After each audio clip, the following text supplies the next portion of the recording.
ভগবতী ক্লান্তি দূর করারই জায়গা। এখানে যেন ক্লান্তি ভর না করে, নিদ্রা ভর না করে। যশোমতী মা হাতকে বলছেন, তুমি তো আমার লালার জন্য, কানাইয়ার জন্য দধিমন্থন করছো, আচ্ছা মুখ তুমি কেন বসে থাকবে? তুমি আমার গোপালের পুতনামক্ষম লীলাগুলি গুনগুন করে কীর্তন করো। যশোদা মুখ দিয়ে গোপালের অতীত লীলাগুলো ভেবে ভেবে কীর্তন করছেন, আর মনকে বলছেন, হৃদয়কে বলছেন, তুমি কেন খালি বসে থাকবে, তুমি কেন শূন্য থাকবে, তুমি আমার ভগবানের লীলাগুলো স্মরণ করো। এতে কি বোঝা যাচ্ছে? ভজন যদি করতে হয়, ভগবানকেই যদি পেতে হয়, প্রেম ভক্তিই যদি প্রাপ্তির ইচ্ছা থাকে, তবে তনুমন প্রাণ দিয়ে ভগবানকে ডাকো। তার মানে আমাদের শরীরটা এখানে এসছে, মন যদি এখন চলে যায় গাড়ি পাবো তো? বাড়ি ফিরতে কত দেরি হবে? আপনার শরীরটা এখানে, মন এখানে নাই, আপনার ভজন হবে না। আচ্ছা সেতারের একটা তার যদি কেটে যায়, সুর মূর্ছনা উঠবে তো? রাগ রাগিনী উঠবে তো? কেন, আর দুটো তার তো আছে, হলে কি হবে?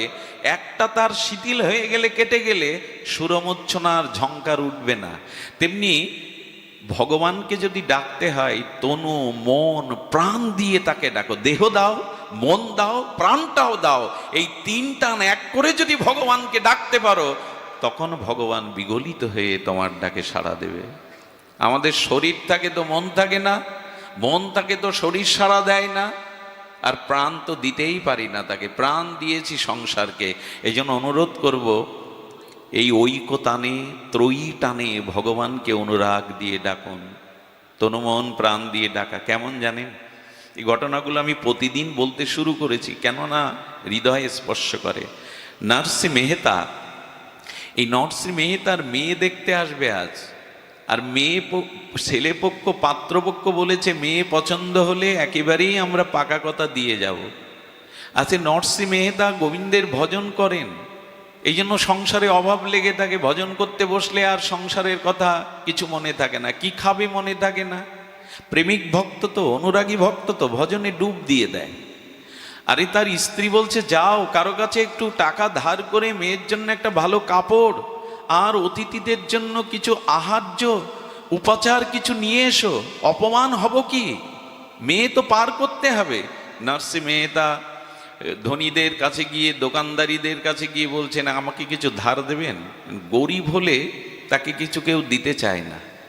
তো সবাই যখন ফিরিয়ে দিয়েছে, এক শেঠ বলছেন, মানে এক ধনী ব্যবসায়ী বলছেন, বাবা আমি তোমাকে দিতে পারি, একটা কাপড় কেন, তুমি যা চাইছো দিতে পারি, কিন্তু তোমাকে একটা ভজন শোনাতে হবে, তোমার শ্রীমুখের ভজন একটু শুনবো। ওই যে ভজনে বসে গেছে বাবা, 1 ঘন্টা 2 ঘন্টা 3 ঘন্টা চোখ বন্ধ করে চোখের জলে তার গিরিধারী লালের ভজন করে চলেছে। কি জন্য এসেছিল, কি কাজ, একেই বলে ভজন। আর মনে নেই। যখন বেলা 3টার দিকে চোখ খুলেছে, তখন উনি জিজ্ঞাসা করছেন ভেজা চোখে, আমি কি জন্য এসেছিলাম আপনার কাছে, এখানে কেন ভজন করছি? বলে আপনার মেয়েকে দেখতে আসবে, কিছু বস্ত্র উপচার আহার্য দরকার ছিল। বললো যা, তা তো আমার স্মরণেও নেই। ভজন করতে করতে এইভাবে বেলা কোথায় চলে গেছে, ক্ষুধা নেই, তৃষ্ণা নেই, একেই বলে ভজন। আর এরূপ ভক্তের জন্য ভগবান কি করেন জানেন? উনি বিফল মনোরথে বাড়ি ফিরেছেন। কন্যাকে পাত্রস্থ করার দায়িত্ব আমার উপরে, আমি পিতা, আমি দায়িত্ব পালন করলাম না। গৃহে যেই এসেছে, স্ত্রী ছুটে এসে বলছে, ওগো তুমি এই শাড়িটা কোথায় পেয়েছো? এই যা কিছু আজকে পাঠিয়েছো, এই উপচার এ কোথা থেকে নিয়েছো? ওদের পছন্দ হয়েছে, ওরা মেয়ের বিয়ের কথা, পাকা কথা দিয়ে গেছে, আর আহার্য আস্বাদন করে ওরা পরম তৃপ্তি পেয়েছে। মনে করছে আমার স্ত্রী আমাকে ঠাট্টা করছেন, কিছুই তো আনিনি। বললেন, তোমার চোখে জল কেন? আমি তোমাকে উপহাস করছি না। আচ্ছা বিশ্বাস না হয় দেখে এসো, মেয়েটা শাড়ি পরে দেখে এসো, যে শাড়ি তুমি পাঠিয়েছো যার দ্বারা। ঘরে গিয়ে কি দেখলো জানেন? ঘরে যেটা দেখলো, চোখের জলে ওখানেই লুটিয়ে পড়েছে নার্সি মেহতা। ওনার গুরুদেব একবার বৃন্দাবনে ওনাকে রাস দেখিয়েছিলেন। রাসে রাধারানী যে শাড়িটা পরেছিল, সেই শাড়িটা কৃষ্ণকে দিয়ে রাধারানী পাঠিয়ে দিয়েছে, যাও আমাদের ভজন করছে ও, ও তোমার ভজনে রত আছে, যাও ওর গৃহে ওর দায়িত্ব পালন করে এসো। এটাই কলিযুগের ঘটনা, 405 বছর আগের ঘটনা। এটা ত্রেতা যুগে দাপরের নয়। গোবিন্দ নিজে এসে রাধারানীর শাড়িটা দিয়ে গেছেন, প্রসাদী শাড়ি। আর সমস্ত প্রচার পার্টি, রাধারানীর শাড়ি যার অঙ্গে তাকে পছন্দ করবে না কে জগতে? লুটিয়ে পড়েছে। ঠাকুর ঘরে গিয়ে বললেন, কে বলেছে তোমায় মাথায় করে বইতে? কে বলেছে তোমায় এমনি করে বইতে? আমি তো বলিনি তোমায়। কেন আমার জন্য সংসারের দায়িত্ব তুমি মাথায় করে নিলে? এটা আর কোনোদিন করবে না। আজও দায়িত্ব নেন তিনি। এরকম কত দৃষ্টান্ত জগতে আসে। তিনি দায়িত্ব নেন, শুধু দরকার তনু মন প্রাণ দিয়ে তাকে ডাকা। তার মতো আমার মঙ্গল চিন্তায় জগতে কেউ করে না, করতে পারেও না।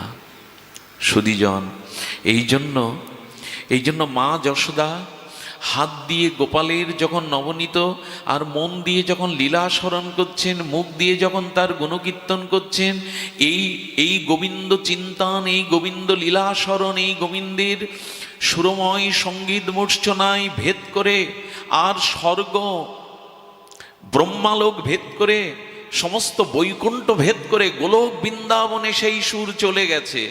আর গোবিন্দ কি করেছে জানেন? আর গোবিন্দ শুভ্র বিছানায় শুয়েছিল, মায়ের এই তনুমন প্রাণ দিয়ে অনুরাগের ভজনে। গোপাল তখন উঠেছে। গোপাল উঠে এসে পেছনে মার আঁচল ধরে টানছে আর কাঁদছে, ও মা, মা, মা যশোদা, মা। মা শুনতে পাচ্ছেন, ওই যে গোবিন্দের গুণকীর্তন করছে, হাতে দধিমন্থন করছেন, মনে মনে গোবিন্দের লীলা স্মরণ করছেন। এ জগতে তো আর নাই, ডুবে গেছে সেই ভজনের মধ্যে, ভজন রসের মধ্যে।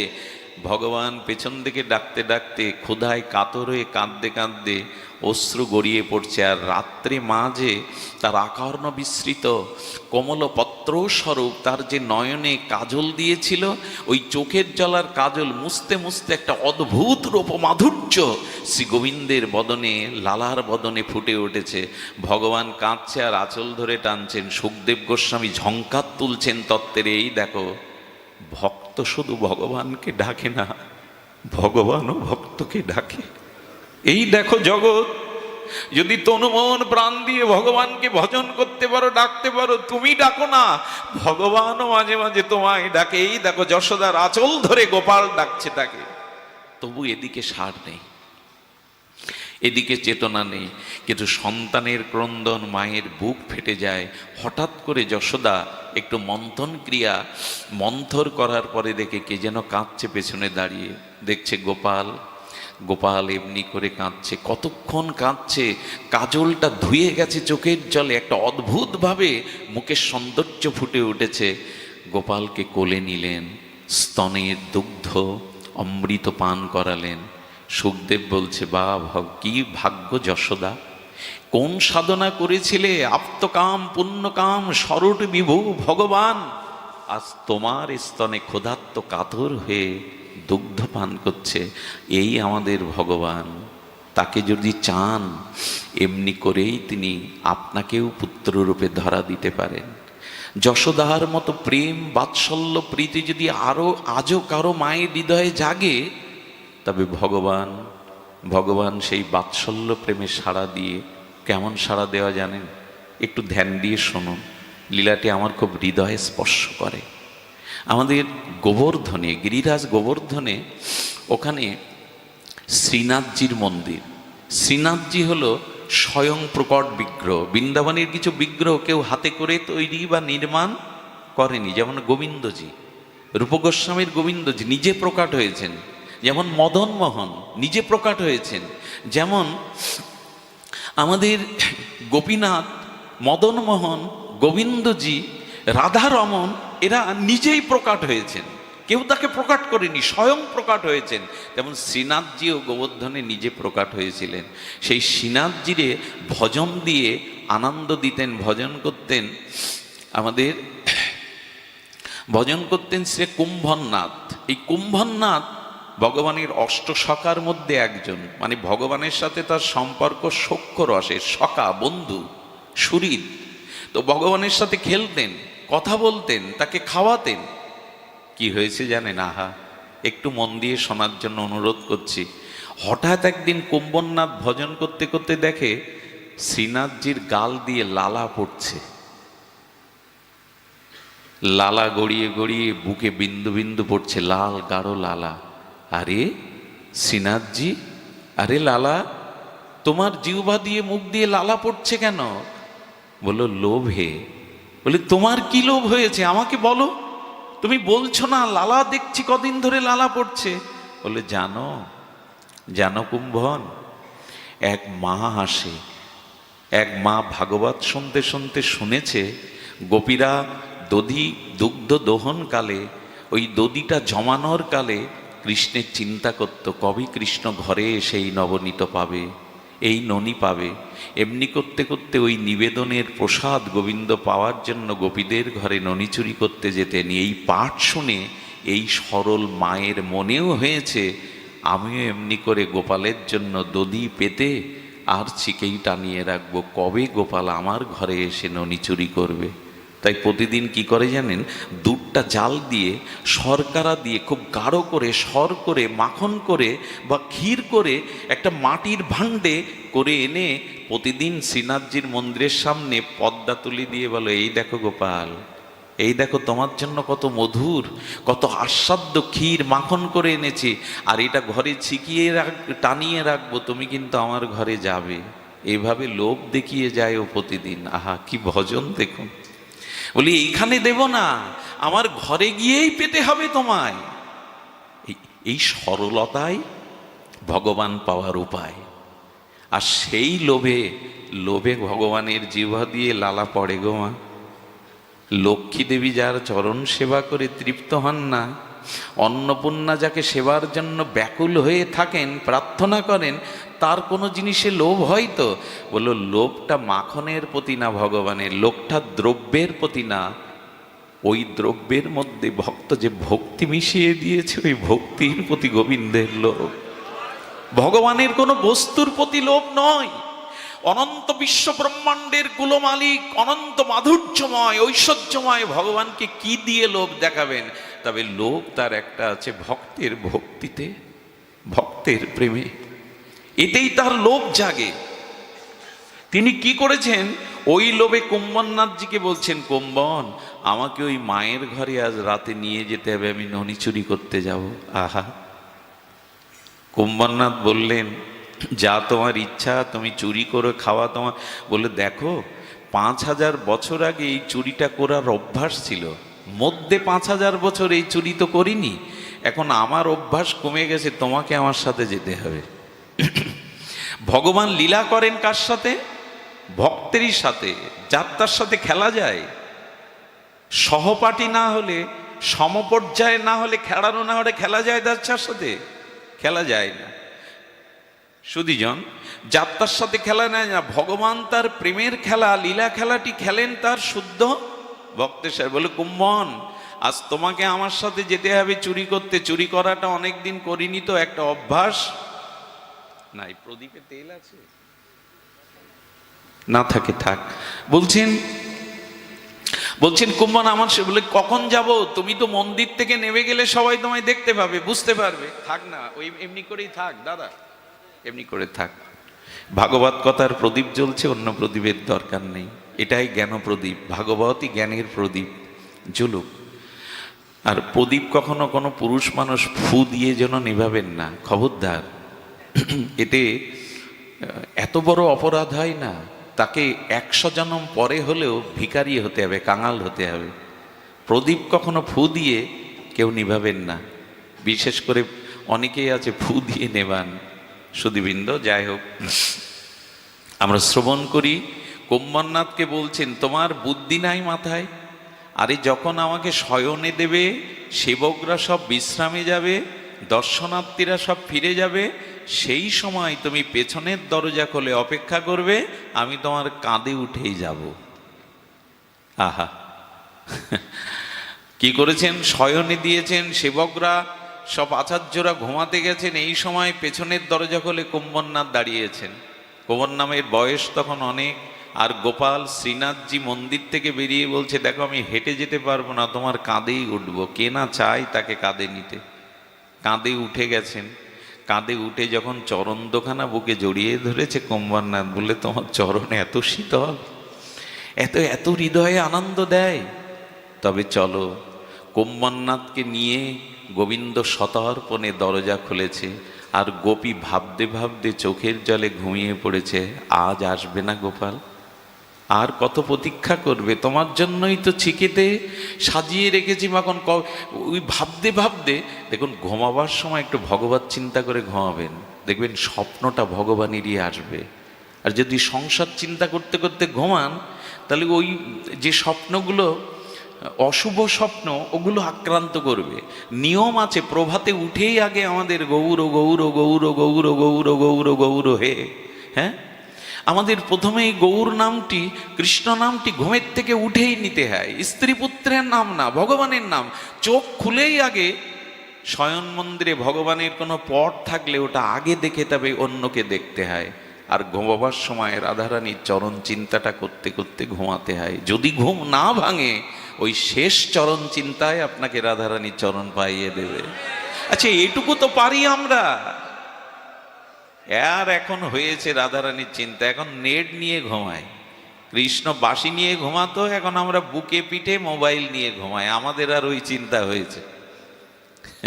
ওটা ছাড়াছাড়ি নেই, ওটা ছাড়লে উপায় নেই। কৃষ্ণ যেমন ঘুমানোর সময় বাঁশি ছাড়তো না, আমরা ওটাও ছাড়ি না। দুর্দশা আমাদের। বাবা অনেকেই কল করে করে, বাবা এই সব স্বপ্ন দেখি, বাবা কোনো দুর্যোগ আসছে, কোনো পতন আসছে। কি বলি বলুন তো তাদের? স্বপ্নটা যা ভাবি তারই প্রতিভাস হয়ে তো স্বপ্নটা ফিরে আসে। আমাদের রূপ সনাতন আচার্যরা 2-4 দণ্ড ঘুমাতেন, দণ্ড, তো তখনই তার মধ্যে রাধা মাধবের লীলা দেখতেন। স্বপ্নের মধ্যেও রাধা মাধব দেখতেন। নিত্য নিরন্তর তো ওই ভাবনাই ভাবেন তারা। সুধীজন, এই জন্য ভগবত স্মরণটা দরকার, প্রয়োজন ওই ভাবনাটা।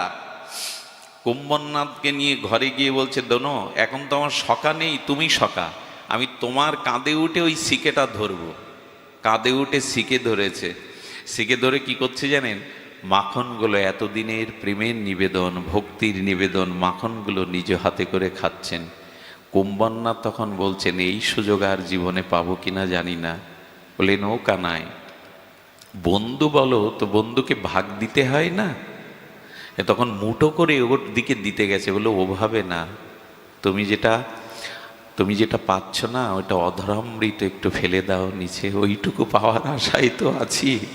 তোমার অধরামৃত, আপনারাও যদি গোবিন্দের, রাধারানীর অধরামৃত পেতে চান, পেতে পারেন, আজও পেতে পারেন। ঠাকুরকে সদাচার সম্পন্ন সু আচারে ভোগ লাগান। এই যে ভগবানকে ভোগ লাগান না, ওটা গোবিন্দ গ্রহণ করে, রাধারানী গ্রহণ করে, নিতাই গৌর গ্রহণ করে। ওই প্রসাদের মধ্যে গোবিন্দের অধরামৃত আছে, ওই প্রসাদের মধ্যে। কিন্তু এটা পাওয়ার জন্য ব্যাকুলতা কই। এই জন্য এই মাসটা যতদিন আছে আমিষ খাবেন না, হাত জোর করি। শাস্ত্র নিষেধ করেছে এই নিয়ম সেবা মাসে, কার্তিক মাসে আমিষ পেতে নেই। এই কথা আর শুনেছি আমরা। ডাক্তার বললে শুনতাম, তোমার লিভার নষ্ট হয়ে গেছে, কি লিভার সুস্থতার জন্য 1 মাস তুমি ভাত কিছুই খাবে না, একটু ফলের রস খাবে। সে বেলায় মানতে রাজি, ভগবান বললে মানতে রাজি না। এই আমাদের দুর্দশা। ব্রত করুন আর না করুন, এই মাসে দয়া করে আমিষ খাবেন না। দয়া করে, কৃপা করে এই মাসে, এই আর কটা দিন তো আছে, দেখতে দেখতেই চলে যাবে, দেখতে দেখতেই চলে যাবে। ভক্তরা এক একটা দিন যায় আর ব্যথা পায়, মাসটা চলে গেল, এত তাড়াতাড়ি দিনগুলো চলে গেল। দামোদর কেন আরো 1 মাস থাকলো না? আর আমার মতো যারা, তারা বলে দিন গণে, 15 দিন হলো কি 16 দিন হলো, কবে যাবে? সুধীজন, এই জন্য অনুরাগ না থাকলে মাখনগুলো খেতে খেতে গোবিন্দ বুঝতে পেরে তার অধরামৃত মাখনগুলো বিন্দু বিন্দু ফেলে দিচ্ছে। আর যখনই ফেলে দিচ্ছে, তখন কুম্মন দাস ওইগুলোই অধরামৃতই চেটে চেটে আর আস্বাদন করে পাচ্ছে। ধন্য ধন্য ধন্য তুমি, যার ঘরে আজ নিজে আজ শ্রীনাথজি এসে মাখন পাচ্ছে। গোবিন্দ বলছেন, যার জন্য এলাম, যার বস্তু প্রেমের বস্তু পেলাম, তাকে একটু দেখাবো না? ইচ্ছা করেই কি করেছে জানেন? ইচ্ছা করেই ঘরটা নিচে ফেলে দিয়েছে। যেই শব্দ হয়েছে, গোপী কে কে কে বলে চোর চোর চোর বলে, ওইটাই তো চাচ্ছিলেন। আর গোবিন্দ কি করেছে জানেন? ওই যে শিখের দড়ি ঝুলে লাফ দিয়ে বাইরে এসে অলিয়ে মন্দিরের মধ্যে, কুম্মন দাস ওখানেই পড়ে বলে, দাঁড়াও দাঁড়াও দাঁড়াও। হ্যাঁ, আর দাঁড়াও। উঠে উঠে মা বলছেন, বাবা আলো জেরে বলছে, তুমি চুরি করতে এসছো আমার ঘরে? হাতে মুখে মাখন। বলে, বাবা বললে তো আমি মন্দিরে পৌঁছে দিতাম। কুম্ভনাথজি তুমি আমার ঘরে? বলো, মা তোর বিশ্বাস হয় আমি চুরি করতে এসেছি? আর এই সারাটি এই সারাটি দিন ধরে তুই যার প্রতীক্ষা করিস, যার জন্য অনুরাগে এইভাবে তুলে রেখেছিস, সেই এসেছিল তোর ঘরে, সেই এসেছিল। মার দিকে তাকিয়ে বলছে, ও মা কি ভজন করেছিস তার? সঙ্গে সঙ্গে কুম্ভনাথ এই মায়ের চরণে পড়ে গেছে। মা তোর চরণ ধুলি দে। কি তোর অনুরাগ, কি তোর ব্যাকুলতা! আজ তোর মাখন চুরির জন্য স্বয়ং গোবিন্দ তোর ঘরে এসেছে। মা ধন্য তুই, ধন্য। সেই দিন থেকে ওই মা শ্রীনাথজিকে মাখন দিত। আজও এটা হয়। আমাদের ব্যাকুলতা নাই, আমাদের ওই জাতীয় উৎকণ্ঠা নাই যে আমার ঘরে তিনি আসবেন। আজও ব্যাকুল চিত্তে যদি কেউ এমনি করে তাকে আহ্বান করে, তবে তিনি এমনি করে তাকে কৃপা করেন। আজকের যে তিথি, এই তিথি সম্পর্কে না বললে একটু অপরাধ হবে। আজকের তিথি যদি জানেন, তাহলে প্রত্যেকেই এই তিথিকে বন্দনা প্রণাম করবার তিথি। আজকের তিথি হল প্রেমভক্তির মহারাজ নিত্যানন্দ আবেশ মূরতি মহাপ্রভু শ্রীকৃষ্ণ চৈতন্য পরতত্ত্ব, প্রভু নিত্যানন্দ, শ্রী অদ্বৈত আচার্য, এনারা অপ্রকটের পরে যাদের হাতে, যাদের দ্বারা আমাদের এই গৌড়ীয় ভজন প্রবাহিত হয়েছিল, আমাদের গৌড়ীয় মহাপ্রভুর আদর্শ মনোভীষ্ট যারা বিজয় পতাকাকে বহন করেছিল, তারা তিনজন। মহাপ্রভুর দ্বিতীয় আবেশ অবতার শ্রীনিবাস আচার্য প্রভু, নিত্যানন্দ আবেশ প্রেমমূরতি শ্রী শ্রী ঠাকুর নরোত্তম দাস, আর একজন হলো অদ্বৈত প্রভুর আবেশ মূরতি আমাদের শ্যামানন্দ প্রভু। তিনটি নাম উচ্চারণ করলেই প্রেম হয়। কি কি বললাম? মহাপ্রভুর দ্বিতীয় কলেবর শ্রীনিবাস আচার্য প্রভু, আর নিত্যানন্দ প্রভুর আবেশ প্রেমমূরতি ঠাকুর নরোত্তম দাস মহাশয়, আর অদ্বৈত প্রভুর আবেশ মূর্তি হলেন শ্যামানন্দ প্রভু। এই তিনজন মহাপ্রভুর লীলা অব্যবহিত পরে গৌড়ীয় প্রেমভক্তি প্রচার এদের তিনজনের দ্বারা প্রচার হয়েছিল। গোস্বামী গ্রন্থের প্রচার এদের দ্বারাই হয়েছিল। এই জন্য এই তিনজনকে বিশেষ রূপে আমাদের স্মরণ করা দরকার। এর মধ্যে সর্বোত্তম অনন্য নিত্যানন্দ আবেশ মূরতি প্রেম ভক্তির মহারাজ মহাপ্রভুর প্রিয় পরিকর গৌড়ীয় আচার্য কুলতিলক প্রেমভক্তি মহারাজ ঠাকুর নরোত্তমের আজ তিরোভাব তিথি। আজ ঠাকুর নরোত্তমের তিরোভাব তিথি। কারুণ্য দৃষ্টি সমিতাশ্রিত মর্তকোটি রাম্যাধার দতি সুন্দর দ্বন্দ্বকান্তি শ্রীমান নরোত্তমম মুখম ভুজম মন্দহাসম লাস্যম ততাতরিদিমে বিতরাং আস্বাদনম। কে এই ঠাকুর নরোত্তম? এবং আমাদের বঙ্গদেশের, এই বাংলাদেশের মানুষের ভাগ্য মহাপ্রভুর এমন একজন প্রিয় পরিকর নিত্যানন্দ আবেশ মূরতি তিনি এসেছিলেন আমাদের এই বঙ্গদেশে। কত বড় ভাগ্য আমাদের।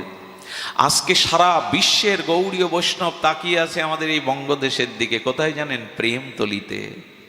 আজকে তাকিয়ে আছে প্রেমতলিতে সারা বিশ্ব বৈষ্ণব, গৌড়ীয় বৈষ্ণব তাকিয়ে আছে এই বঙ্গদেশে, স্মরণ করছে।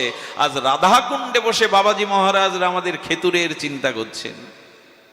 কারণ অবিভক্ত ভারতবর্ষের আমাদের মুর্শিদাবাদের এপারে যে পদ্মা, এই পদ্মার তীরে রাজশাহীর খেতুরি গ্রামে রাজা কৃষ্ণানন্দ রাজ পরিবারে এসেছিলেন। উনি রাজা কৃষ্ণানন্দ আর ভাগ্যবতী মা নারায়ণীর গর্ভে আলো করে এসেছিলেন ঠাকুর নরোত্তম। কিন্তু আসবার আগে যে ঘটনা ঘটিয়েছিল সে ঘটনা পরম অলৌকিক দিব্য ঘটনা।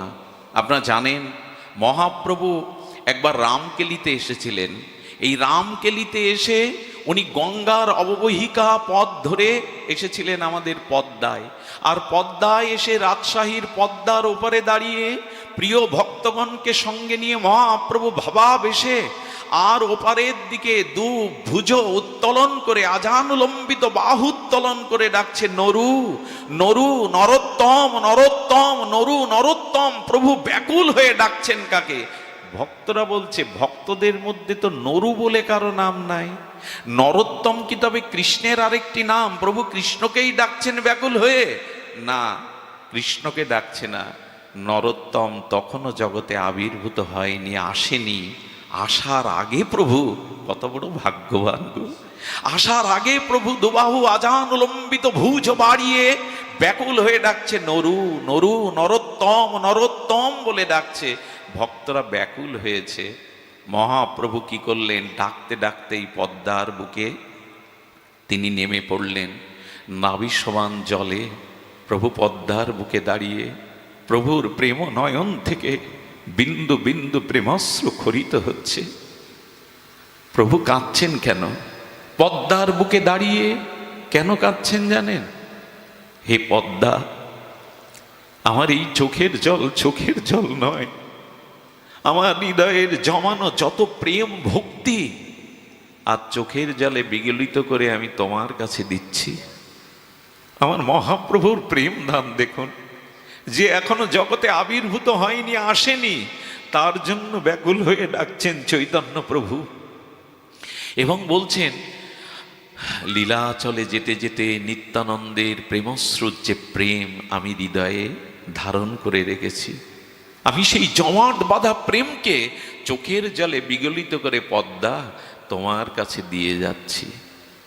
পদ্মা তখন প্রকট হয়ে বললেন, প্রভু আমার এত বড় ভাগ্য নাই, এত বড় তপস্যা নাই, তুমি আমাকে চরণ রেখেছো, এতেই আমি প্রেম পেয়ে গেছি, এতেই আমার কল্যাণ হয়ে গেছে। আর প্রভু তুমি যে চরণ ধুলি দিলে না পদ্মার বুকে, আজ থেকে যারা তোমার এই চরণ ধুলির বিশ্বাসে চরণামৃত মনে করে পদ্মায় অবগাহন করবে, তাদেরও গৌর প্রেম হবে। তোমার চরণ ধুলি তো মিশানো আছে, তাদেরও প্রেম। আজ লক্ষ লক্ষ মানুষ পদ্মায় স্নান করছে কেন জানেন? তাদের ওই বিশ্বাস, মহাপ্রভুর চরণ ধুলি এই পদ্মায় পড়েছিল। ভগবানের চরণ ধুলি আমাদের ধুলোর মতো না যে ওটা নষ্ট হয়ে গেছে। মাটির নিচে সোনা রাখলে নষ্ট হয় না, 1000 বছরেও মহাপ্রভুর চরণ ধুলি নষ্ট হয় না। পদ্মায় যদি কখনো যান, একবার স্নান করবেন ওই বিশ্বাসে। পদ্মাতে স্নান করছে এই বিশ্বাসে না, আমার গৌর হরির চরণ ধুলি মাখানো আছে চরণামৃত। সুধীজন চোখের জলে প্রেম গচ্ছিত রেখে যাচ্ছেন। পদ্মা তখন প্রকাট হয়ে বললেন, প্রভু তোমার চরণ দিয়ে ধন্য করলে, কিন্তু এই চোখের জলে যে প্রেম, এই প্রেম আমি পাওয়ার তো কোনো যোগ্যতা রাখি না। বললেন, পদ্মা এই প্রেম তোমার জন্য নয়, আমি তোমার কাছে গচ্ছিত রাখছি। যেদিন আমার নরোত্তম এই পদ্মায় স্নান করতে আসবে, আমার এই প্রেম তুমি তাকে দিও। আহা, এই বঙ্গদেশে এই খেতুর গ্রামে রাজা কৃষ্ণানন্দের পুত্র মা নারায়ণীর গর্ভ কোলাহল করে এসেছিলেন ঠাকুর নরোত্তম দাস মহাশয়। সাক্ষাৎ নিত্যানন্দ প্রেম, মহাপ্রভুর বিগলিত প্রেম। খেতুরে একবার যাবেন, প্রেমতলিতে আজকে যারা ওখানে আছে না, আমি মনে মনে তাদের চরণটা চিন্তা করছি, ওগো ওখান থেকে একটু পাঠিয়ে দাও আমাদের জন্য, যারা গেছো ভাগ্যবান। প্রেমতলিতে আজকে প্রেমের উচ্ছ্বাস বইছে, পদ্মায় আজ প্রেমের উচ্ছ্বাস বইছে। রাধাকুণ্ড থেকে বাবাজিরা পর্যন্ত মনে করেন আমাদের ভাগ্য হয়নি, যাদের হয়েছে তাদের নমস্কার, তাদের প্রণাম। প্রেমতলির জায়গাটা গেলে, তমালটা দেখলে আজও মনে হয় প্রভু এসেছিলেন এখানেই, এই ধুলাতে, এই মাটিতে, এই গৌর চরণের প্রেম ধূলিকণা মেশানো আছে। পদ্মা বললেন, প্রভু তোমার নরোত্তমকে তো আমি চিনি না, তো আমাতে তো লক্ষ লক্ষ নরনারী স্নান করতে আসে, আমি কি করে বুঝবো যে তোমার নরোত্তম এসেছে যে এই প্রেম তাকে দেব? আচ্ছা, যুক্তিবাদী লোককে বিশ্বাস করানো যাবে তো এই কথা যে চোখের জলে প্রেম কারো জন্য পদ্মার বুকে রাখা যায়? সব কিছু যুক্তি দিয়ে মাপতে যাবেন না, সব কিছু বিচার করতে যাবেন না। প্রেমের জগৎটাই অমন, ভগবানের প্রেমের ভজনের জগৎটাই, ওখানে যুক্তি খাটে না, ওখানে আছে শুধু নিবেদন, চোখের জল, ওখানে আছে শুধু বিশ্বাস। সব কিছু যুক্তি দিয়ে মাপা যায় না। সেই প্রেম পদ্মা হৃদয়ে রেখে দিলেন। এদিকে আবির্ভূতা হলেন নিত্যানন্দ আবেশ প্রেমমূরতি শ্রী শ্রী ঠাকুর নরোত্তম দাস মহাশয়। এই প্রেম ভক্তির মহারাজ এলেন। আর যখন এলেন, চারিদিকে আলোকিত হয়ে গেল, চারিদিকে মঙ্গল শোভা, মঙ্গল ধ্বনি, মঙ্গল বাতাবরণ তৈরি হয়ে গেল। কিন্তু যারা দেখতে এলো তারা বলল, রাজা কৃষ্ণানন্দ ভাগ্যবান, রাজপুত্র রূপে পুত্র সন্তান পেয়েছি, কিন্তু পুত্রটা যে কালো, গায়ের রং যে কালো, রাজপুত্র কালো হলে মানায়? হ্যাঁ, একজন আবার প্রতিবেশীকে বলছে, সোনার আংটি বাঁকাও যা, সোজাও তাই। রাজপুত্র কালো আর ধলো কি, গৌরবর্ণ কি একই? কালো ছিল না, নরোত্তম ঠাকুর চিরদিন কালো ছিল না। দ্যুতিময় প্রেমময় জ্যোতি, প্রেমজ্যোতি পেয়েছিল। কবে জানেন? বলছি শুনুন। যখনই সে শশীকলার ন্যায় বেড়ে উঠল, রাজা দেখলেন তাকে শিক্ষা দিতে হবে। ওই অঞ্চলে তখন সর্বশ্রেষ্ঠ পণ্ডিত ছিলেন কৃষ্ণদাস পণ্ডিত। তাকে গিয়ে বললেন, আজ রাজপুত্র রূপে নয়, আপনার শিষ্যরূপে, ছাত্ররূপে আমি নরোত্তমকে আপনার কাছে রেখে যাচ্ছি, ওকে উপযুক্ত শিক্ষা দিন। তখন বলছেন, নরোত্তম, আমি তোমাকে একটু পরীক্ষা নেব। এই পরীক্ষা, তুমি ক খ গ ঘ এইটি লিখে দিলেন অক্ষরগুলো, তুমি এর এই ক খর কোনো অর্থ বা প্রতিশব্দ লেখো। কি লিখলেন জানেন নরোত্তম? কয় কলিকালে চৈতন্য অবতার, ক্ষয় খেলিবার ছলে খোলো করতাল। গয় গড়াগড়ি যান প্রভু প্রেম কৌতূহলী, এই সব লিখেছেন। ঠাকুর মশার চোখ বড় হয়ে গেছে। ও নরোত্তম, প্রথম দিনেই লিখতে গিয়ে কয় কলিযুগে শ্রীকৃষ্ণ চৈতন্য অবতার, ক্ষয় খেলিবার ছলে খোলো করতল, এই সব লিখেছ। কে তুমি? তোমাকে আমি কি শিক্ষা দেব? তুমি তো শিক্ষা পেয়েই এসছো জগতে, আমি তোমাকে কি শিক্ষা দেব? শিক্ষা তো তুমি নিয়েই এসছো। এ ছেলে সাধারণ নয়, এ ছেলে একদিন অনেক বড় হবে। এই লক্ষণগুলো তো বোঝা যায়। সংস্কার তো যায় না, ধুলে মুছলে সংস্কার যায় না। যেদিন সমাবর্তন হবে, এই ছাত্রকে বিদায় দিচ্ছেন, তখন রাজাকে বললেন, রাজা শোনো, এ সন্তান তোমার সাধারণ সন্তান নয়। অন্নপ্রাশনের দিনে সামনে অনেক জিনিস রাখতে হয়, রাখে না? টাকা রাখে, শাস্ত্র রাখে। ওমা, রাখতে রাখতে হাত দেবে না, ভাগবতকেই জড়িয়ে ধরেছে অন্নপ্রাশনে। বললেন সকলে, ইনি ভাগবত প্রাণ হবে। আচ্ছা, যখন অন্নপ্রাশনে মুখে অন্ন দেবে, সেই অন্নের জন্য অনেক আমিষ ওখানে দেওয়া আছে, আর মুখে ওই দিকে তাকায় না। ওখানে পূজারী বললেন, আপনার ছেলে আমিষ মুখে নিতে আসেনি, ওকে গোবিন্দের প্রসাদ দিন, না হলে নেবে না। ভোগ লাগালে তবে পেলেন। সংস্কার তাই তো।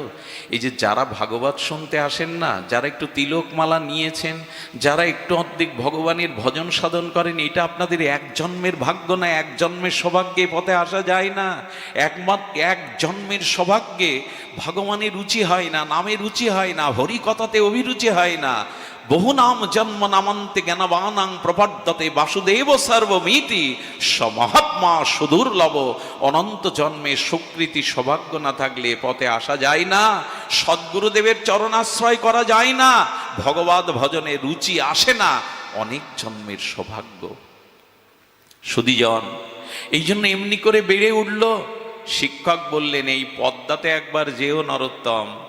শ্রীকৃষ্ণ চৈতন্য এই পদ্মায় চরণ ধুলি দিয়ে গেছেন, কিন্তু প্রেম রেখে গেছেন, এটা তো কারো জানার কথা নয়। তুমি একবার যেও, গৃহে এসে রাজাকে বলছেন, রাজা কৃষ্ণানন্দকে বলছেন যে বাবা আমি পদ্মায় স্নানে যাব, এই ইচ্ছাটা পূর্ণ করতে হবে। তখন বলে হ্যাঁ যাবে, আমি সেনাপতি সৈন্যদের দিয়ে পাঠাচ্ছি, তোমাকে পালকিতে করে নিয়ে যাবে। বলে না বাবা, পালকিতে পদ্মায় যাব না। তো কি করে যাব? হেঁটে যাবে?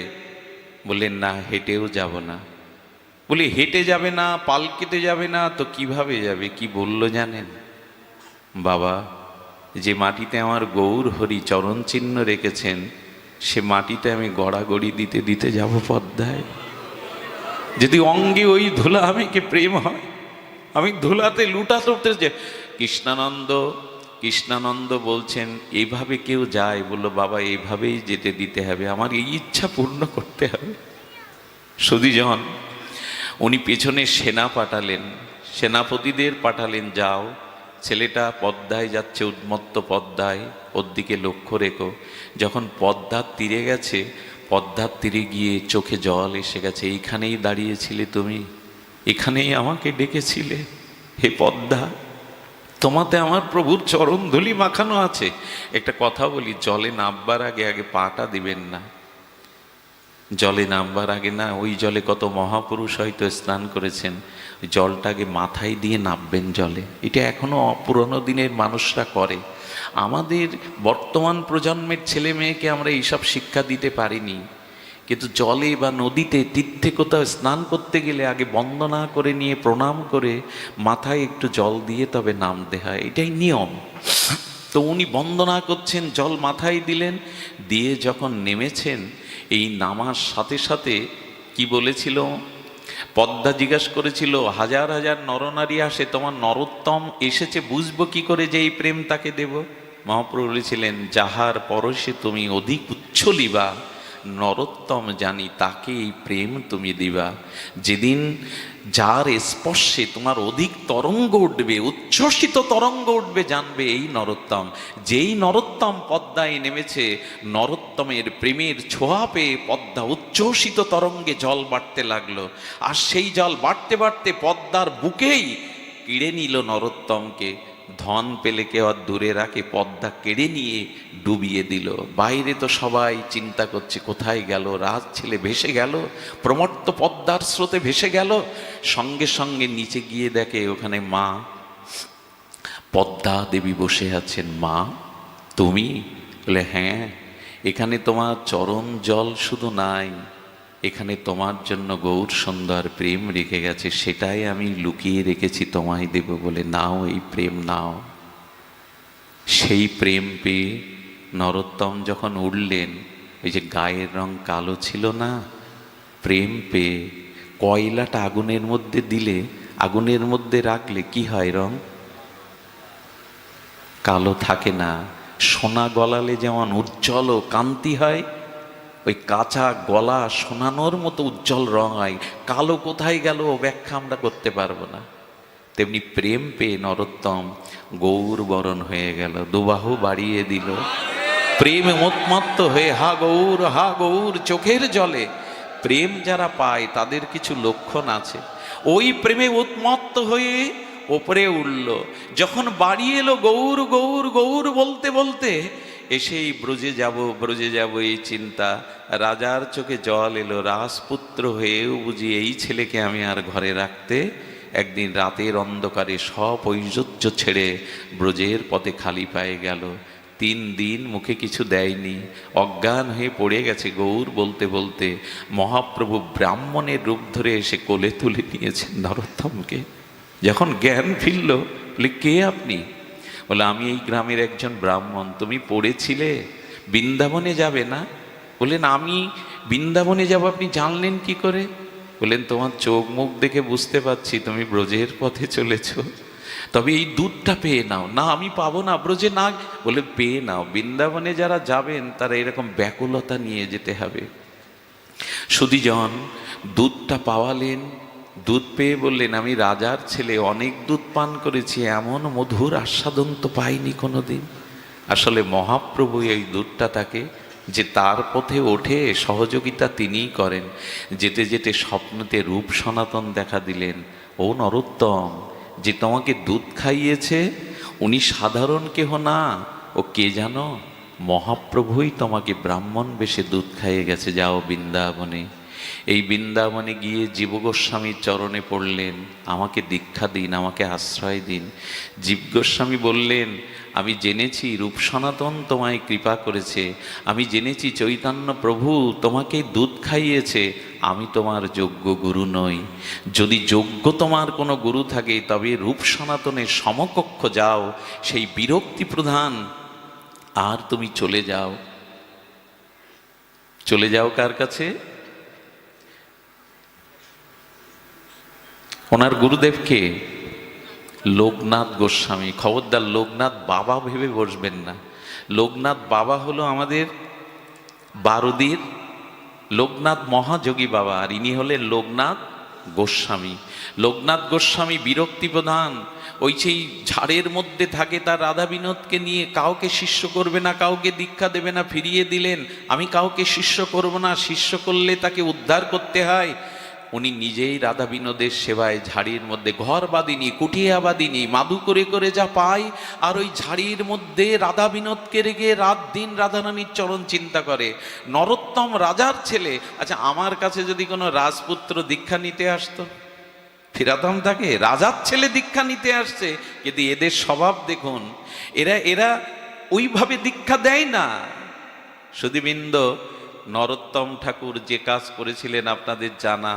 লক্ষ্য করুন, রাত 2টোর সময় উঠে লোকনাথ গোস্বামী বাহ্য, তখন তো বৃন্দাবনে কুঠির নির্মাণ হয়নি, একটি খালি জায়গায় যখন মলমূত্র ত্যাগ করতেন, ঠাকুর নরোত্তম ঝুড়ি নিয়ে আর কি করতেন জানেন? হাতে করে মলমূত্র কেটে ওই জায়গাটা লেপন করে দিতেন। এই করতে করতে লোকনাথ গোস্বামী বলেন, আমার অলক্ষ্যে এই সেবা, কে আমাকে অপরাধী করছে, কে ওরা কাউর সেবা নিতে চাইতেন না। একদিন অন্ধকারে লুকিয়ে দেখে রাজপুত্র নরোত্তম হাতে করে আমার মলমূত্র কাটছে, এত ত্যাগ, এত বৈরাগ্য। চোখে জল এসে গেল। নরোত্তম, পারবো তো আমরা এভাবে গুরু সেবা করতে? পারবো তো? হাতে করে মলমূত্র কাটেন, কবে গুরুদেব কৃপা করবে? তোমার কৃপা না হলে তো পাবো না। এসে বললেন, স্নান করে এসো যমুনা থেকে, আমি কৃপা করব। সেই দিন লোকনাথ তাকে কৃপা করলেন, মঞ্জুরি স্বরূপ দিলেন। আজকে সেই ঠাকুর মহাশয়ের তিরোভাবতিথি আমরা বারবার প্রণাম করি আর বলি, হে প্রেম, হে প্রেমময়, তুমি দিতে এসেছিলে আমাদের প্রেম, তার একটি পথ আমরা একটুখানি আস্বাদন করে আমরা আজকের পাঠ বিশ্রাম রাখি। তিনি কি বলেছিলেন? ঠাকুর নরোত্তম আমাদের কাছে এই নিবেদন করেছিলেন। কি নিবেদন? হরি হরি কবে হবে বৃন্দাবনবাসী। এই পথটি শুনুন, শুনে আমরা পাঠ বিশ্রাম রাখছি। হরি হরি কবে হব বৃন্দাবন। ঠাকুর মশার অনুভব, নিরখিব নয়নে যুগল রূপরাশি। আহা, কবে হবে আমার বৃন্দাবনবাস, কবে আমি এই নয়নে সেই যুগল আনন্দময় প্রেমময় রাশি দেখব, আর ত্যাজিব শয়ন শোক বিচিত্র পালঙ্ক। এ কি শব্দ, এক একটি মন্ত্র। কবে দেহ সুখ ছেড়ে দিয়ে, কবে তেজিব শয়ন, কবে চোখে ঘুম হবে না তোমাকে পাওয়ার জন্য, কবে তোমাকে দেখবার জন্য নয়নে ঘুম আসবে না, বিনিদ্র রজনী জাগবো, কবে পালঙ্ক না শুয়ে ভূমিতে ছটপট করব, হা গৌর বলে, হা রাধে বলে। এই জাতীয় ভাব কবে আসবে আমার? কবে ব্রজের ধুলায় ধূসর হবে অঙ্গ, কবে পালঙ্ক ছাড়বো, কবে ব্রজের ধুলায় আমার অঙ্গ ধূসরিত হবে, কবে ব্রজের ধুলায় আমার অঙ্গ ধুলুষিত হবে। ষড়রস ভোজন দূরে পরিহরি। এই দেখুন, এগুলি প্রেম পাওয়ার মন্ত্র। ষড়রস, এই টক ঝাল নোনতা মিষ্টি ষড়বিধ রসের ভোজন কবে দূরে পরিহরি, কবে ব্রজে মাগিয়া খাইব মাধুকরী। কবে এই রস ত্যাগ করে মাধুকরী ভিক্ষা করে ব্রজবাসীদের দুয়ারে মাধুকরী পাব। কি ভাষা এগুলি! পরিক্রমা করিয়া ফিরিব বনে বনে, কোথায় রাধা কোথায় নিত্যলীলা। এই ব্যাকুলতায় কি করব?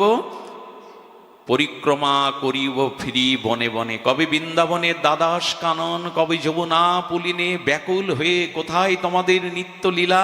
এভাবে ঘুরে বেড়ো, বিশ্রাম করিব গিয়া যমুনা পুলিনে, কবে যমুনার শীতল জলধারার ছায়ে কবে বিশ্রাম নেব হা রাধে বলে। আর কি বলছেন, বলছেন তাপ দূর করিব শীতল বংশী বটে, কবে কুঞ্জে বসিব বৈষ্ণব নিকটে। এই দেখুন, কবে বংশী বটে শীতল ছায়ায় বসবো, আর কবে এদের মতো বৈষ্ণবের নিকটে গিয়ে বসবো, এদের মতো বৈষ্ণবের সঙ্গ আমি কবে পাবো। আর নরোত্তম দাস কহে করি পরিহার, হেন দশা কবে আর হইবে আমার। নরোত্তম দাস এই প্রার্থনা করছে, হেন দশা কবে আর হইবে আমার। আমাদের যেন ঠাকুর মশাইয়ের কৃপার এই দশা হয়, এই দশায় আমরাও যেন বলতে পারি, হে গৌরাঙ্গ তুমি মোরে দয়া না ছাড়িও। যেন গৌরাঙ্গ প্রভুর, নিতাই প্রভুর, ঠাকুর নরোত্তমের দয়া হতে আমরা বাদ না পড়ি। এইটুকু প্রার্থনা করে আজকের মতো হরিকথা আর এখানেই